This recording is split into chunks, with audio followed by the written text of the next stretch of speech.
চাকরির গণ্ডি ছাড়িয়ে বন্ধুর মতো মানুষের পাশে গিয়ে দাঁড়ানো মানবিক পুলিশ কর্মকর্তা শওকত হোসেন এবার ত্রয়োদশ জাতীয় সংসদ নির্বাচনে প্রার্থী হয়েছিলেন। কোনো রাজনৈতিক দলের ছত্রছায়ায় না গিয়ে নিজের নির্বাচনী প্রতীক হিসেবে বেছে নিয়েছিলেন প্রগতির প্রতীক কলম। তার নির্বাচনী এলাকা ছিল নোয়াখালী ৫। দেশব্যাপী জনসাধারণের অজস্র ভালোবাসায় সিক্ত এই মানুষটি শেষ পর্যন্ত ভোটের মাঠে জয়ী হতে পারেননি। এ বিষয়ে এক ভিডিও বার্তায় তিনি নিজের অনুভূতির কথা তুলে ধরেন।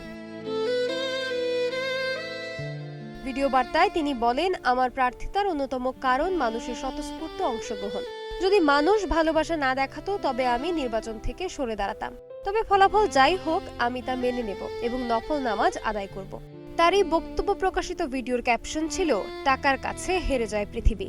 তবে সাধারণ মানুষের অনেকেই সেখানে মন্তব্য করে জানান, শওকত নির্দিষ্ট কোনো এলাকার নন, তিনি সমগ্র বাংলাদেশের মানুষ। তাই নির্বাচনের এই ফল নিয়ে যেন তিনি কষ্ট না পান এমন প্রত্যাশাই ব্যক্ত করেন অনেকে।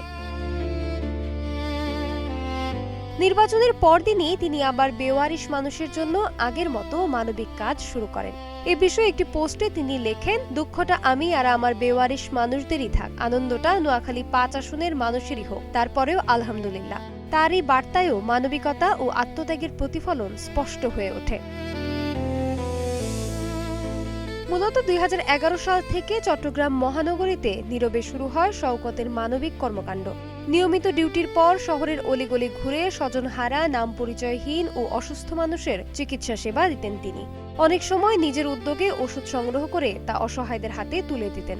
দীর্ঘদিন পুলিশে দায়িত্ব পালনের পর মানবিক কর্মকাণ্ডে পূর্ণ সময় দেওয়ার লক্ষ্যে ২০২৩ সালে তিনি স্বেচ্ছায় চাকরি থেকে অব্যাহতি নেন।